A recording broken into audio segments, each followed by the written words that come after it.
你可能很难想象，现在我背后的这个玩意，就是世界上现存的活体的最大的树。这个树你知道在哪儿吗？这里是美国加州。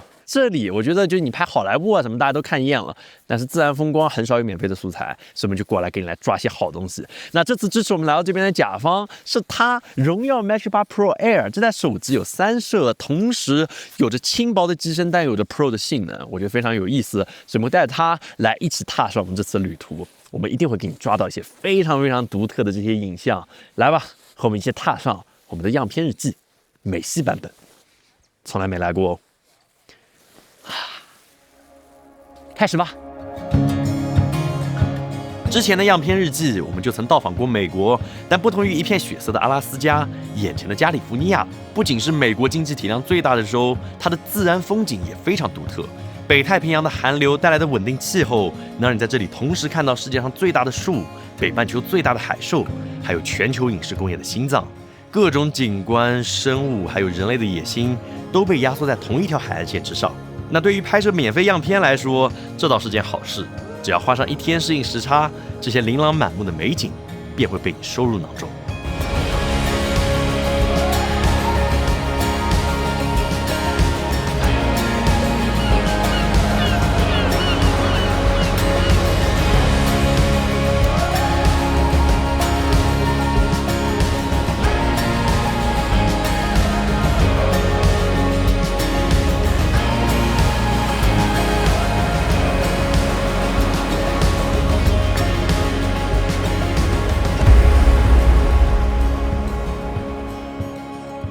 就你看这个树，近的看真的太大了，就你感觉它是一座山，但它是棵树。这个树的树龄大概有多少年？2000多。2000年。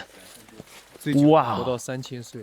Why so big and so old？ 好的，我们公司今年开始落地一个新的政策，就是公司的员工可以随意选课，然后就去学习。然后很多员工都选了英语课，所以公司给每个人报了1万多块钱，要吧，每个人1万多块钱的那个英语课。你已经上了5节英语课了。差不多是时候回本了，请你把这段话读一读。哪段？下面这一段 ，How do we know their age？ 请开始阅读。我们怎么知道他的年龄？除非科学家只是这个出来戒指。你在说什么？什么意思啊？虽然这个玩笑归玩笑，大臣念半天没念明白，但是简单来说呢，这个树遇到森林大火的时候，它里面有一个叫什么的一个。单宁酸好像是，对，如果没错的话，反正类似的这个东西，然后会非常耐烧。这样的话呢，不仅仅使它自己能活下来，而且它的竞争对手会在这个山火或者野火里面全被烧死，对，所以它能长得更好。所以这些千年巨木吧，多多少少你仔细看，上面都有烧过的痕迹。这里这个地方吧，真的还是挺神奇的。我们现在就在莫名其妙在一个地方就没有人。这里有个巨大的巨木倒在这里，就你觉得会难以置信，感觉像是人造的一个玩的地方。但是你看这棵树，哇哦！就各位你看一下，现在我在这里的这个巨木的树洞里，你就应该会有概念，这里的树有多夸张。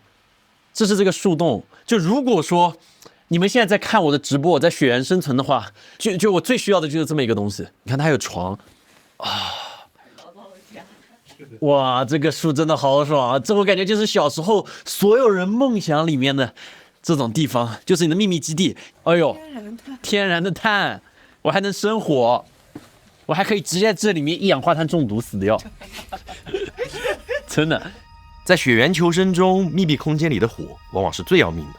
虽然听起来很反直觉，但是眼前这个内部碳化的巨山，正是死于这个原因。因为哪怕树皮可以防火，但是热空气还是可以结合着火焰，通过缝隙钻进树中，慢慢的用低温烧空这个树的内部。而即便在这样中空的状态之下，巨山仍然可以矗立数百年之久，直到一阵风最后把它推倒，数千年的生命才会缓缓停下。而这样坚不可摧顽强的森林，却险些毁于19世纪那场美国的淘金热之中。人们疯狂的砍伐巨山之后，发现它并不适合用于建筑业，于是他们就被这样抛弃在了路边还有森林里面。哪怕后来这里建立了国家公园，他们也没有被挪走，只是静静地躺在这里，像一段不该被遗弃的时间，记录着曾经的鲁莽往事。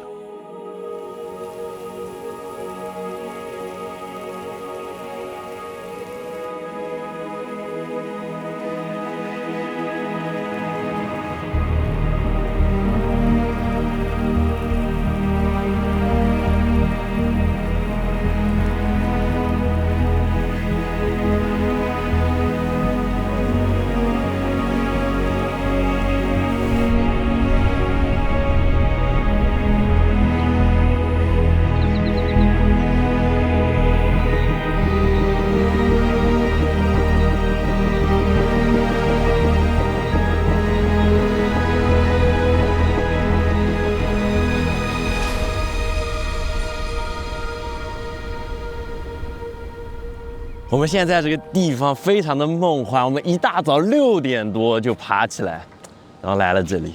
这个地方有一种很独特的动物，我这辈子没有见过，我相信你也应该不大可能见过。这个是世界上最大的海豹，如果没有错的话。我们来看看这个东西长得非常之抽象，这个动物叫做象海豹。你看他们憨憨的感觉，憨憨的眼神。我记得我纪录片里看到的是，感觉很凶的，但是你线下看这个海豹也太智障了，感觉有5只李斯维在躺着看你。这个象海豹堪称世界上潜水能力最强的哺乳动物之一，就是非常厉害，能潜1-2千米。然后呢，追升3000米，3000米，反正非常猛，和抹香鲸一样猛。现在是繁殖季节，它到了岸上啥也不吃，就繁殖，只繁殖。对，而且这种体型差非常大的动物，就是雄性和雌性体型差非常大的动物，一般都是一夫多妻的，所以它就是在这站住这个海豹滩，不准别的雄性过来抢它的后宫。所以这里别的全是雌性，只有1头雄性。对的，上来雄性就跟它打架。哇哦，对妹子比较喜欢。对，真的喜欢叫，爱叫。哥们儿单身的。是，一看就被打败的那只，这一看就被打败了。这个位置站位就很糟糕，只有他一只。好了，又躺下了。他每次挨好几下就不动了。我会海豹叫。你有没有意识到你现在模仿母海豹叫？它是一只没有雌性的公海豹，你觉得它会做什么？弄你！大自然这个动物真的非常之神奇，就你敢像这种东西，就是别的地方见不到，但突然你就见到一大片野生的全在这躺着。但其实他们说现在这些象海豹基因的丰富度有点低，什么意思？因为现在的几十万只都是由曾经100只长出来的，我记得，就已经被杀完了。当初那些美国人，就现在说要保护这个动物，但是当初把象海豹杀到只剩100只。就是硬生生杀完的。对，他们往往是杀到快不行了才会开始保护。这么一看，他们的天敌好像只有人类。向导告诉我们，能够亲眼看到这些北象海豹，绝对是我们此行最幸运的部分。因为1年之中只有4个月的繁殖季，能够见到这些成群的象海豹。那其余时候，它们都在深海之中。那其实这种长相呆萌、没有天敌的动物，也曾经是那场淘金热的受害者。人们为了从脂肪中提取灯油，在北象海豹最脆弱的繁殖季，近乎疯狂地捕杀它们。这场时长将近1个世纪的屠杀，也让它们的数量一度锐减至100只不到。直到20世纪初，当地才开始立法进行动物保护，北象海豹这才在100年间恢复到了现在的20多万只。人们与动物虽然无法心意相通，但他们想要的，真的只是一点属于自己的栖身之地。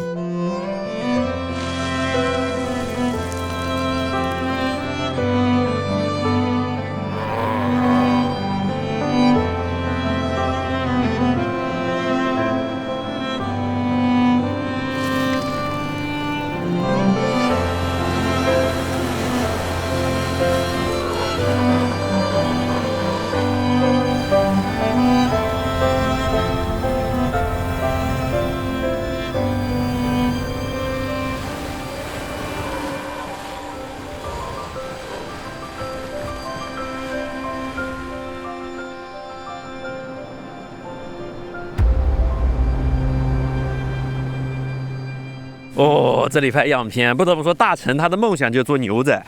你会发现他其实很有牛仔的气质。啊，你看，你转过来，给大家一个很牛仔的转身。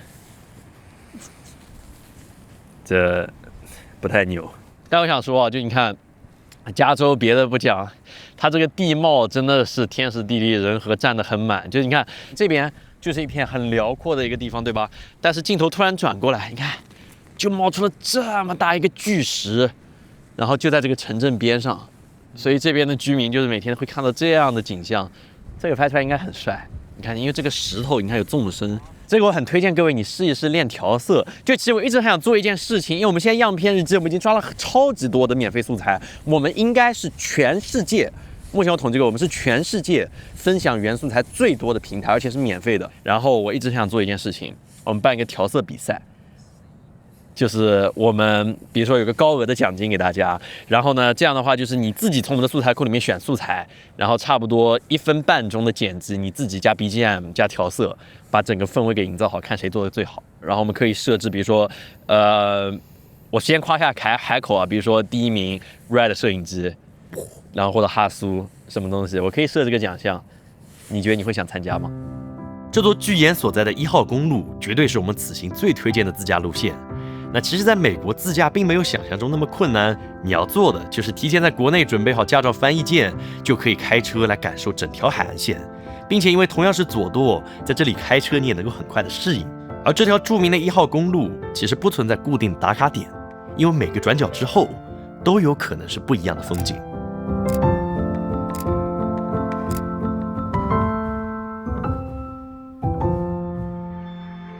这里这个地方叫做圣巴巴拉，美国人我发现特别喜欢玩这种帆船，这种帆船我是不会，但是确实有一个和帆船有关的一个，不能说小梦想，其实还挺难的。就是我挺希望我们公司未来能有一艘超级大型的全球航行的帆船，收集全世界所有鲸鱼的超高清影像。我觉得这个其实还是挺有意义的，因为你不知道这种很神奇的哺乳动物什么时候有可能就消失了，说不定就是不说公益角度，但我觉得对未来也许还是有一些价值的。这确实也是我自己的一个想法，因为我特别喜欢鲸鱼，但是一艘超大型的帆船得7、8千万打底。所以，再努力攒钱吧，也许未来能够实现这个想法。现在差不多就是一个很好的时候来体现这个 Mac 98 Pro Air 它的一大优势了。它有3摄，你看这边，然后呢，它有个 CCD 模式，这个模式其实能拍出很有质感的一个画面，因为很多人喜欢 CCD 那种叫什么 Lo-Fi 的这种风格。然后呢，它就设置了这么一个预设。CCD 一个很重要的一个质感特性就是它有直闪，所以你看。闪出来以后，这样的话高光和暗部细节都能留住，就是还挺不错的，你还别说，而且它还加一点点颗粒去模拟那种画质的感觉，稍微 low-fi 一点。除了非常好用的各种预设模式，荣耀 Mac 98 Pro Air 3摄硬件性能也非常到位。无论是5000万像素的大底主摄，还是6400万大底前望，以及超广角镜头，都做到了减重的同时，影像不减配，能够以各种焦段丰富我们的旅途记录。这在 Air 机型之中也是独一档的存在。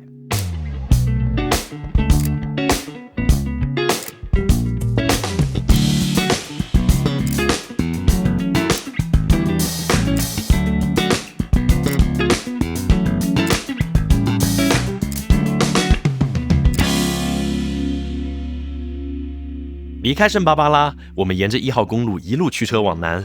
那随着城市天际线映入眼帘，我们也抵达了此行的终点——洛杉矶。而提到这座天使之城，我们肯定绕不开这里的电影文化。全年300多天稳定的阳光，几个小时内就能抵达峡谷、海滩，还有荒漠的地理条件，让早期的电影人将电影工业的心脏安插在了这里。而今天，这套关于光影和工业的艺术，也被浓缩进了这座奥斯卡电影博物馆。我们也将深入其中，带你一起来感受一下这里的电影氛围。这里就是那个 Motion Picture 动态影像博物馆，因为在洛杉矶这边实在是产出了太多的电影了，所以这边就有个专门的博物馆来给你讲述这边的历史。我这里有一个很有意思的一个小的知识可以跟各位分享，就是当年拍摄那个 The Jaws 就是大白鲨的那个电影，就使大白鲨这个动物世界闻名的时候，它怎么样使得大白鲨特别大呢？把人变小。你说的很对，就真的是找了侏儒演的地狱，但是当年就是这样拍的，很离谱。然后这里就有个特别展映，就是正好在这个博物馆里面有大白鲨的展览。你看他们这个大白鲨是这样的，但是我可以跟各位发誓哦，就是现实中这个大白鲨比这个小很多。这就是真正的大白鲨的嘴，其实很小。哦，大白鲨其实嘴没有像你想的那么大。这是什么？哎，鲨鱼的胳膊。鱼翅还是鱼鳍？鲨鱼的胳膊，这是鲨臂。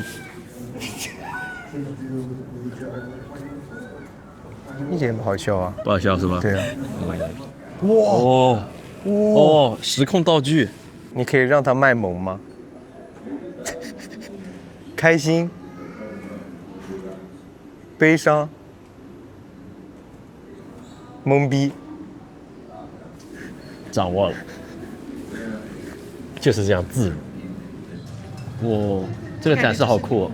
你看这么多分镜，把一个人的思绪全都再现了出来。哦，我觉得我们的博物馆应该也这样布置。我挺希望我们将来能有个什么小的这种分享会，或者一个小的展，就是我们影视飓风的一些历史，就是怎么一点点弄上来，然后我们的一些节目，它具体的分镜拆解出来是什么样的，其实还是有很多小细节在里面的。那这个挺酷的。 The Oscar Experience，就是这里你可以花$5体验一下奥斯卡给你颁奖的感觉，40块钱让你体验一下给你握真的奥斯卡奖杯。哦呦，要报幕了，要讲到他名字了。我们可以看到这个相机位置。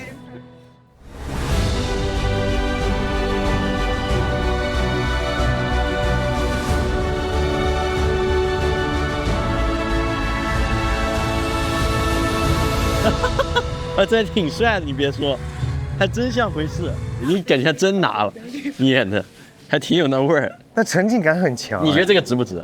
我觉得值的，40人民币，我觉得值。你怎么还在笑啊？他刚刚那个演的太真情实感了。Me no way， 这辈子没这么做过。太牛了。非常推荐各位来试一试，非常推荐。但是虽然说我们没办法每个人都体验得到这个奥斯卡领奖，但是我们能做什么呢？就接下来我们这段样片会是2.39:1这种电影画幅比例超宽屏来向你呈现，你应该会喜欢的。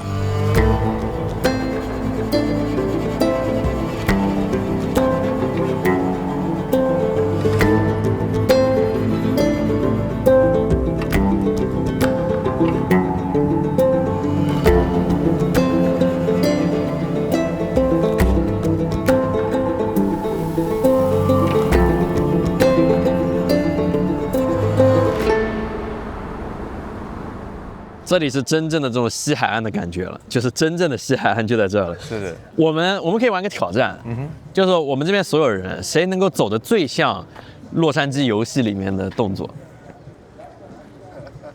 没有这么木的，没有这么木，你没有走出这个感觉来，要高机位。那你来，高机位扣一点，扣一点，好，好。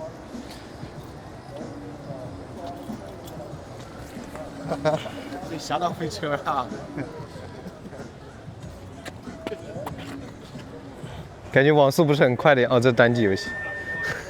但是就是我跟你说，如果各位你们没有来过洛杉矶，只要是90后或者00后，你玩过那些游戏，你就会觉得这个地方你完全认识，就是你第一次来，但你就是不知道为什么你就是认识，就是这个洛杉矶最奇怪的地方就在这里。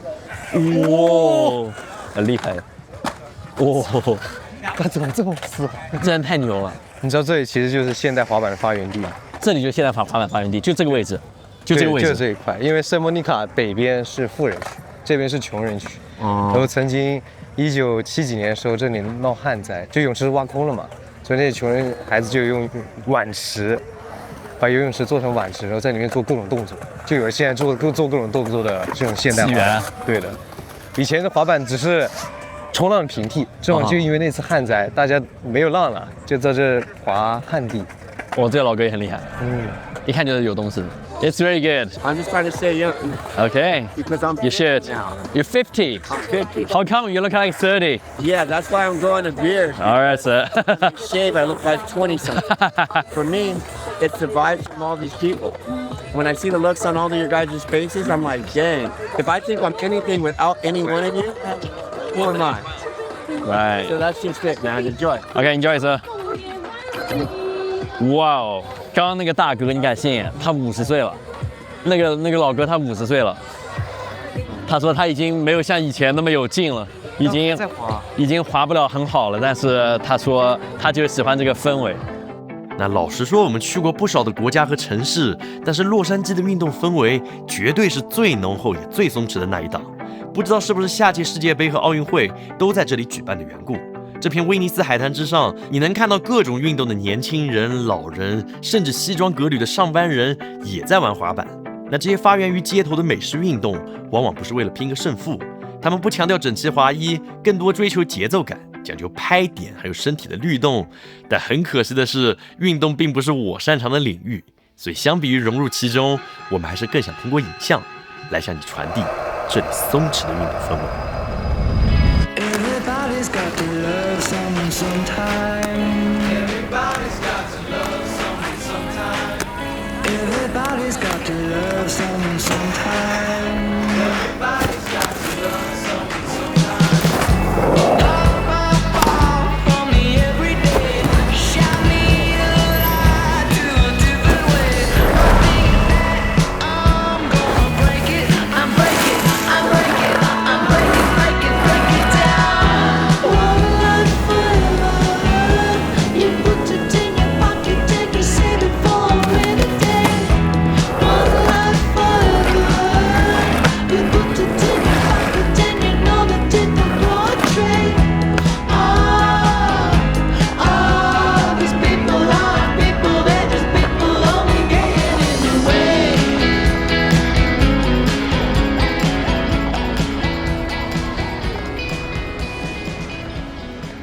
看到这个场景，就说明这个视频的尾声已经到了。我不知道你有没有听说过这个沙滩，这个沙滩叫做圣莫妮卡海滩，然后就 Santa Monica 是洛杉矶特别有名的一个海滩。就你看它在夕阳西下的时候，不管是黄金时刻还是蓝调时刻都非常好看。像现在是蓝调时刻，就淡淡的。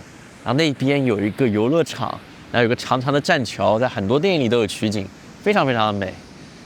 我第一次来这里是2019年，那时候我什么都不懂，是做项目来的，然后我就坐在这里，就这个位置，然后静静地看着日落。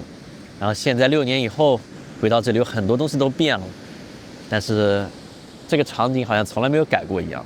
但我比较欣慰的一点就是，你想我做视频，我是从高1开始做的，我已经做了12年视频了，但是到今天我还是可以很自豪的说，我依然超级喜欢拍视频。就比如我看到一个特别好看的东西，我会说啊，好想把它拍下来，就是12年前和现在是一模一样的。然后我觉得现在最幸福的一点是，有了公司以后，我身边有了这么一群伙伴会和我说啊，好带劲，我一直把它拍下来。可能这是我觉得开公司我最开心的一点，就是你有这么多知己。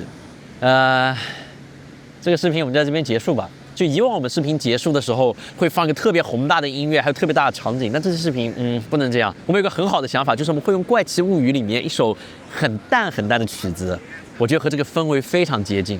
你看，这感觉超棒的。所以我们在这结尾吧。这次非常感谢荣耀 Magic 8 Pro Air 能够支持我们来到这里，这台手机陪了我们走了全程，拍了很多厉害的照片。它有着很轻薄的机身，但是有着3摄，同时有着 Pro 级别的性能。尤其它续航，就你要片一整天用下来，它还是有着充足的电量。所以有机会的话，推荐各位去线下试一试。然后老规矩，我们这次拍的所有的素材都已经传到我们的官网了，你可以免费下载、免费使用，甚至个人商用什么都是可以的。你可以调色啥的。所以希望你能够看到最后。在这个视频的片尾有那个淡淡的曲子，还有一段长长的那种很安静的素材，也许你会喜欢。那么我们下次再见。